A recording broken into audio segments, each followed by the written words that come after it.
Welcome to తొలి వార్తా news. వార్తలు చదువుతోంది మాధురి.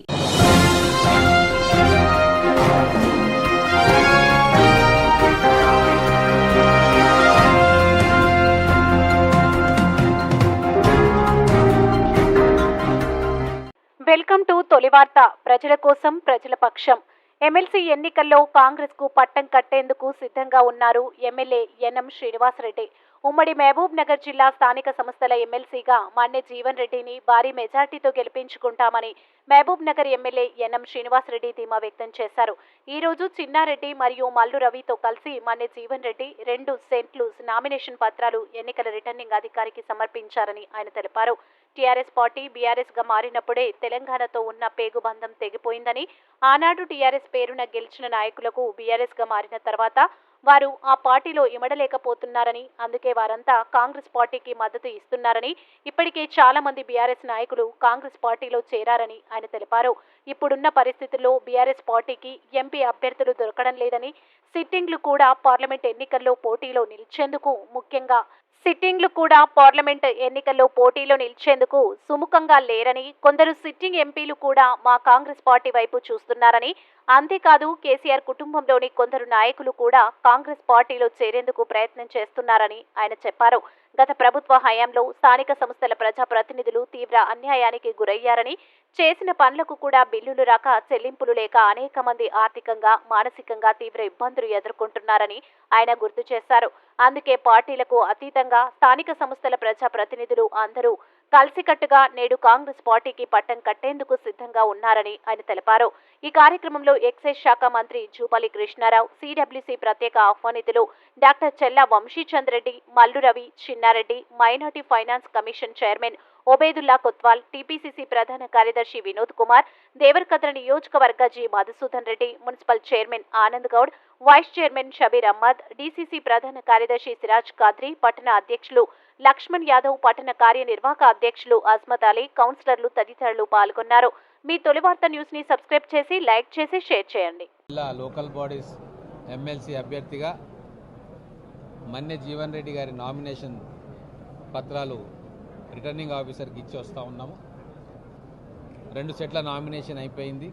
మా గౌరవ శాసనసభ్యులు, గౌరవ మంత్రివర్యులు, planning commission vice chairman Chinnareddy గారు, ఢిల్లీలో స్పెషల్ రిప్రజెంటేటివ్ మల్లు రవి గారు, వాళ్ళందరూ కూడా నామినేషన్ దఖలుపరిచే కార్యక్రమంలో పాల్గొన్నారు. ఇంకా కొంతమంది ఎమ్మెల్యేలు మిగతా ముఖ్య నాయకులతోటి ఇంకో 2 సెట్ల నామినేషన్ వేస్తున్నారు. ఈరోజు నేను ఉమ్మడి మహబూబ్నగర్ ప్రజలకు కానీ తెలంగాణ ప్రజలకు కానీ ఒకటే చెప్పదలుచుకున్నా. ఎప్పుడైతే తెలంగాణ రాష్ట్ర సమితిలో తెలంగాణను తీసేసి స్వార్థం కోసం భారతీయ రాష్ట్ర సమితి అని పెట్టిండో ఆ రోజే తెలంగాణకున్న పేగుబంధం బీఆర్ఎస్ పార్టీ తెగిపోయింది. అందుకే ఆ రోజు టీఆర్ఎస్ పార్టీ గుర్తు మీద గెలిచిన ఎంపీటీసీలు, జెడ్పీటీసీలు, కౌన్సిలర్లు మానసికంగా ఆ పార్టీ నుంచి దూరం అయిపోయారు. అందుకే తెలంగాణ ఇచ్చిన కాంగ్రెస్ పార్టీ, ప్రజాభిమానం పొందిన కాంగ్రెస్ పార్టీతోటి కలిసి రావాలని చెప్పి ప్రతి నియోజకవర్గంలో, ప్రతి మున్సిపాలిటీలో కూడా ఎంపీటీసీలు, జెడ్పీటీసీలు, కౌన్సిలర్లు తెలంగాణ పునర్నిర్మాణంలో భాగం పంచుకోవాలని చెప్పి వాళ్ళందరూ కూడా ఇక్కడే కాదు మొత్తం తెలంగాణ వ్యాప్తంగా కూడా కాంగ్రెస్ పార్టీ తలుపు తట్టుతూ ఉన్నారు. కొంతమంది వచ్చిండ్రు, రాబోతూ ఉన్నారు. చెబితే ఆశ్చర్యపోతారు. ఇప్పుడున్న ఎమ్మెల్యేలు సైతం చాలామంది ఆ కుటుంబ పాలనలో వాళ్ళ పదఘటనల కింద నలిగిపోయి విసిగి వేసారి ఈరోజు కాంగ్రెస్ పార్టీ తలుపులు తడుతూ ఉన్నారు. చాలామంది ఎంపీకి కూడా గీవులాడుకోవాల్సి వస్తుంది. కేసీఆర్, కేటీఆర్ అందరినీ అయ్యా ఎంపీకి పోటీ చేయి, మా పరువు పోతుంది, అయ్యా ఎంపీకి పోటీ చేయని అటువంటి దారుణమైన పరిస్థితి ఈరోజు బీఆర్ఎస్ పార్టీలో ఉంది. సిట్టింగ్ ఎంపీలే పార్టీలు మారుతున్నప్పుడు పాపం గ్రామాల్లో పనులు చేసుకోవాలి, ప్రజలకు సేవ చేసుకోవాలి అనుకునే ఎంపీటీసీలు, జెడ్పీటీసీలు ఎందుకు బీఆర్ఎస్ పార్టీకి ఓట్లు వేస్తారు? వాళ్లకు గౌరవం ఇవ్వలేదు. కనీసం ఎమ్మెల్యే దగ్గర గౌరవం లేదు, మంత్రుల దగ్గర గౌరవం లేదు. కనీసం వాళ్ళ ఊర్లో రూపాయి ఖర్చు పెట్టి ఏమైనా అభివృద్ధి కార్యక్రమం చేసుకుందామంటే వాళ్ళ గోస విన్న నాదుడు లేడు ఇన్ని రోజులు. కౌన్సిలర్లు కూడా కనీసం ఎమ్మెల్యేల పర్మిషన్ లేనిది వాళ్ళ ఎన్నుకున్న ప్రజల దగ్గరికి సమస్యల పరిష్కారం కోసం పోతే కూడా వాళ్ళ మీద నిర్బంధం ఉన్న విషయం మనందరికీ తెలుసు. కాబట్టే మళ్ళీ కాంగ్రెస్ పార్టీ వచ్చింది, ప్రజాస్వామ్యం మళ్ళా పరిడవిల్లుతూ ఉంది, స్వేచ్ఛగా అందరూ పనులు చేసుకుంటూ ఉన్నారు. కాబట్టి ఇటువంటి స్వేచ్ఛాయుత వాతావరణంలో పనిచేయాలని చెప్పి బీఆర్ఎస్ సంబంధించిన ఎంపీటీసీలు జెడ్పీటీసీలు ఇప్పటికే వచ్చేవాళ్ళు వచ్చిర్రు, ఇంకా చాలామంది రాబోతూ ఉన్నారు. ఒకవేళ రాలేని పరిస్థితులు ఉంటే ఓటు కాంగ్రెస్ అభ్యర్థికి వేసి కాంగ్రెస్ను బలపరచడానికి కూడా నిర్ణయం తీసుకున్నారు. మన్నె జీవన్ రెడ్డి గారు భారీ మెజార్టీతోటి ఇక్కడ మహబూబ్ నగర్ ఉమ్మడి జిల్లా లోకల్ బాడీ ఎలక్షన్స్లో గెలుపొందబోతూ ఉన్నారు. అంతెందుకు కేసీఆర్ కుటుంబ సభ్యుల్లో కూడా ఒకరిద్దరు పార్టీ మారితే మమ్మల్ని తీసుకుంటారా అనే స్థాయికి ఈరోజు టీఆర్ఎస్ పార్టీ బీఆర్ఎస్ పార్టీ పడిపోయింది. ఎందుకంటే తెలంగాణ పేరు చెప్పి మీరు దోచుకొని తిన్నారు తెలంగాణ రాష్ట్రాన్ని. అది తెలంగాణ ప్రజలకు అర్థమవుతా ఉంది. ఇంత జరిగినా కూడా ఇంకా నిస్సిగ్గుగా కేటీఆర్ లాంటి వాళ్ళు చదువుకున్న మూర్ఖులు ఇంకా పిచ్చి పిచ్చి మాటలు మాట్లాడుతూ ఉంటే వాళ్ళ పార్టీ కార్యకర్తలు, వాళ్ళ పార్టీ ఎమ్మెల్యేలు, వాళ్ళ పార్టీలో గెలుపొంది ఎంపీటీసీ జెడ్పీటీసీలు అసహ్యించుకుంటున్నారు ఆ కుటుంబాన్ని. మాకొద్దు ఈ తెలంగాణలో ఈ కుటుంబం వద్దు, ఈ కార్ఖానా వద్దు, వాళ్ళ దోపిడీ వద్దు, వాళ్ళ కింద మేము పనిచేయలేము అని చెప్పి ఈరోజు కాంగ్రెస్ పార్టీ వైపు ఆలోచన చేస్తూ ఉన్నారు. ప్రజాస్వామ్యబద్ధంగా కూడా తెలియలేదు. కోర్టు చేసిన కార్యక్రమాలు స్థానిక సంస్థలలో గెలిచిన స్థానిక ప్రజాప్రతినిధులను ఓటు కొట్టి వాళ్ళకి ప్రజాస్వామ్యబద్ధంగా ఈసారి ఎన్నికలు జరిగితే వాళ్ళ స్థానిక సంస్థల బలోపేతం చేస్తాం, నిధులు ఇస్తాం, వాళ్ళకి అన్ని విధాల వాళ్ళ బాధ్యతలు కూడా ఇస్తాం, ఆ సరైన ప్రాతినిధ్యం ఇస్తాం.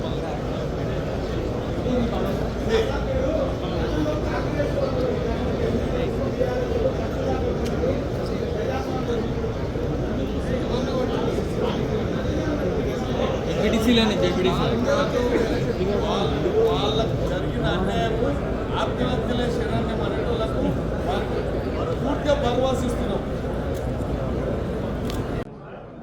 కాంగ్రెస్ పార్టీ తరఫున జీవన్ రెడ్డి గారు నామినేషన్ వేయడం జరిగింది. నామినేషన్ల పర్వం ముగిసింది. 3వ తారీఖున కాంగ్రెస్ పార్టీ సెలబ్రేషన్ పర్వం కూడా ఉంటుంది. 3వ తారీఖున కాంగ్రెస్ పార్టీ సెలబ్రేషన్ పర్వం ఉంటుంది. ఎందుకు ఇంత ఖచ్చితంగా చెప్తున్నామంటే ఇంకా గట్టి చెప్పాలా, ఎందుకు ఇంత ఖచ్చితంగా చెప్తున్నామంటే యావత్ రాష్ట్ర ప్రజానీకం గడచిన 3 మాసాల క్రితం జరిగినటువంటి ఎన్నికల్లో స్పష్టంగా తీర్పు ఇవ్వడం జరిగింది. గడిచిన 10 సంవత్సరాల బీఆర్ఎస్ కేసీఆర్ కుటుంబ నియంత్రణ పాలనకు విసుగు చెంది అవినీతి, నియంత పాలన, కుటుంబ పాలన, రాచరిక వ్యవస్థ మాదిరిగా నడుపుతూ ప్రజాస్వామ్యాన్ని మంటగలిపిన కారణంగా ధనిక రాష్ట్రాన్ని అప్పుల కుప్పగా మార్చి వందల కోట్ల రూపాయలు, వేల కోట్ల రూపాయలు ప్రభుత్వ ధనాన్ని కాజేసే కార్యక్రమం చేసి తెలంగాణ అమరవీరులు ఏదైతే ఆశించిండ్రో, ఏదో ఆకాంక్ష ఉండిందో అది నెరవేరలా. అందుకనే శాసనసభ ఎన్నికలు తీర్పిచ్చింది. అట్లాగే ఇప్పుడు ఈ రోజున జరుగుతున్న ఎమ్మెల్సీ ఎన్నికల్లో కూడా గతంలో ఎప్పుడూ రానటువంటి పెద్ద మెజారిటీతోటి జీవన్ రెడ్డి గారు కాంగ్రెస్ పార్టీ ఎమ్మెల్సీగా గెలవబోతా ఉన్నారు. గతంలో ఒకసారి చెప్పి నేను శాసనసభ ఎన్నికల ముందు ఈసారి కాంగ్రెస్ పార్టీ ఎన్ని సీట్లు గెలుస్తుంది అని అడిగినప్పుడు 2018లో జిల్లాలో ఉన్న 14 స్థానాలలో 13 స్థానాలు టీఆర్ఎస్ పార్టీ గెలిచి ఒక సీటు కాంగ్రెస్ గెలిచింది. ఈ 2023లో 1 సీటు టీఆర్ఎస్ గెలిచి 13 స్థానాలు కాంగ్రెస్ పార్టీ గెలుస్తామని ఆనాడు ఎన్నికల ముందు చెప్పిన. నేను చెప్పిన సందర్భంలో ఆనాడు వనపర్తిలో ఉన్న మాజీ మంత్రి, అట్లాగే మొన్నటిదాకా ఉన్నటువంటి నాగర్ కర్నూలు నియోజకవర్గ ఎమ్మెల్యే ఎవరు మర్రి జనార్దన్ రెడ్డి ఆయన చూసుకో, ఆయన గెలిస్తే చాలు అని బదులు మాట్లాడు. ఏం జరిగింది? ఏది మాట్లాడినా ఆశామాషా ఉట్టిగా దానికి ఒక బేస్ లేకుండా మాట్లాడలేదు. స్పష్టంగా అదే తీర్పు వచ్చింది. ఈ రోజున కూడా ఈ ఒక ఎమ్మెల్సీ కాదు, ఎమ్మెల్సీ గెలవడమే కాకుండా జిల్లాలో ఉన్నటువంటి 2 ఎంపీ స్థానాలు కూడా పెద్ద మెజార్టీతో కాంగ్రెస్ పార్టీ గెలవబోతా ఉంది. అంటే ప్రజానికానికి ఒక విశ్వాసం, ఒక నమ్మకం. ఇందిరమ్మ రాజ్యం, ఇందిరమ్మ ప్రభుత్వం అంటే ఒక విశ్వాసం ఉన్నది. సరే, మధ్యలో ఏదో వచ్చింది పోయింది బీఆర్ఎస్ పార్టీ. ఏ రోజైనా బడుగు బలహీన వర్గాలు, అన్ని వర్గాల ప్రజలకు మేలు చేసింది కాంగ్రెస్ పార్టీ ఆనాటి నుంచి ఈనాటి వరకు. మరీ ముఖ్యంగా తెలంగాణ రాష్ట్రాన్ని ఇచ్చినటువంటి పార్టీ, తెలంగాణ కాంగ్రెస్ పార్టీ వస్తేనే ప్రజాస్వామ్యం ప్రతిబిలుతుంది, పేదల కష్టాలు తీరుతాయి. గతంలో కేసీఆర్ చెప్పినటువంటి పథకాలు ఏమీ కూడా, అంటే ధనిక రాష్ట్రం అయినా కూడా 8 లక్షల కోట్లు అప్పు చేసినా కూడా చెప్పినటువంటి మాటలు, డబుల్ బెడ్రూమ్ అయినా రకరకాల విన్నా అవన్నీ మీకు అందరూ తెలుస్తుంది. నిరుద్యోగ భృతి అయినా లోన్ మాఫీ ఏ ఒక్కరు అమలు కాల. ఈ రోజున కాంగ్రెస్ పార్టీ వచ్చి 3 మాసాలు అయింది. సోనియా గాంధీ గారి నాయకత్వాన ఏదైతే 6 గ్యారెంటీలు ప్రకటించడం జరిగిందో, అంటే రాష్ట్ర ఖజానా పరిస్థితి ఇబ్బందిగా ఉన్నా కూడా అన్నమాట నిలబెట్టుకుంటూ ఈనాడు రేవంత్ రెడ్డి గారి నాయకత్వాన ఇప్పటికే 4 హామీలు, అంటే ఈ రోజున కూడా రేపు ఈ యొక్క గృహజ్యోతి కూడా అమలు చేసే కార్యక్రమం చేస్తూ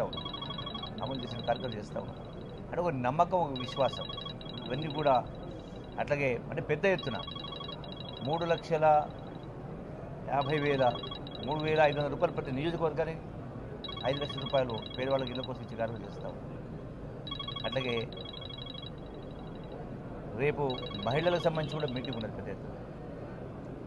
అంటే మహిళా సంఘాల గురించి కూడా అది గౌరవ ముఖ్యమంత్రి గారు ఏం చేస్తారో వాళ్ళకి చెప్పారు. అంటే అన్ని వర్గాల ప్రజలకు ఒక నమ్మకం, విశ్వాసం ఉంది కాబట్టి ఈనాడు. అట్లాగే ఈ ఎమ్మెల్సీ ఎన్నికల్లో కూడా ఎవరైతే ఓటేయాల్సినటువంటి ఎంపీటీసీలు, జడ్పీటీసీలు ముఖ్యంగా గడిచిన 10 సంవత్సరాల కాలంలో వాళ్ళతో ఊడిగా చేయించుకొని పూర్తిగా